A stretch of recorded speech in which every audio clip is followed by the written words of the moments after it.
যাই বলেন না কেন আমাদের জেনারেশন জেনজি যেটা এটা আমরা এটার অনেক বড় একটা পার্ট। আমি বলবো না পুরোটাই, কিন্তু আমরা এটার অনেক বড় একটা পার্ট। এখানে আসার পরে মিক্সড ফিলিংস, কারণ ৭১-এর আগের বঙ্গবন্ধু ছিল আমাদের হৃদয়ের বঙ্গবন্ধু, ৭১-এর পরের বঙ্গবন্ধু কেমন ছিল সেটার প্রতীক আপনারা আজকে দেখতে পাচ্ছেন। তো এটাই একটা কথা আছে যে you either die a hero or you live long enough to see yourself become the villain. Sheikh হাসিনার ক্ষেত্রেও সেটা হয়েছে, বঙ্গবন্ধুর ক্ষেত্রেও সেটা হয়েছিল।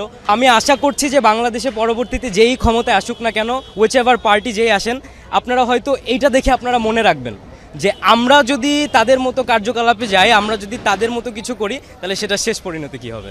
এটাই, থ্যাংক ইউ। আর লাস্টলি বলতে চাই, Sheikh Hasina you have messed with the wrong generation.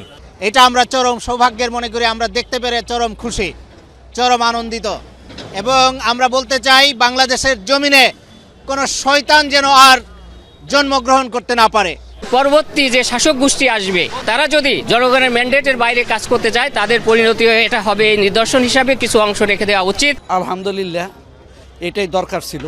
এটা ইতিহাস কাউকে রক্ষা করে না।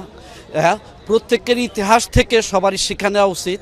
শুধু স্বৈরাচারী সরকার যারা আছে যে চলে গেছে শুধু তা না, আমরা যারা আছি ভবিষ্যতে আমাদের জন্য শিক্ষা নিতে হবে সততার সাথে এবং আগে যেতে হবে। এটা আমাদের সবার দেশবাসীদের প্রতি আমাদের অনুপ্রেরণা। বর্তমান সরকারের পৃষ্ঠপোষকতা যদি একটি ভালো কাজ থাকে এটি হচ্ছে এটি। বাংলাদেশে সহ পৃথিবীতে অনেক ফ্যাসিস্ট আসছে, ফ্যাসিস্টদের যে একটি পতন করতে হয় সেই পতনটা আমরা কিন্তু 5 আগস্ট করতে পারিনি। এখন একটি সুযোগ এসেছে, সেই সুযোগ আমরা কাজে লাগাচ্ছি। আমাদের উচিত ছিল 5 আগস্ট আওয়ামী লীগের নেতাকর্মীদেরকে ধরে ধরে ফাঁসিতে ঝুলানো।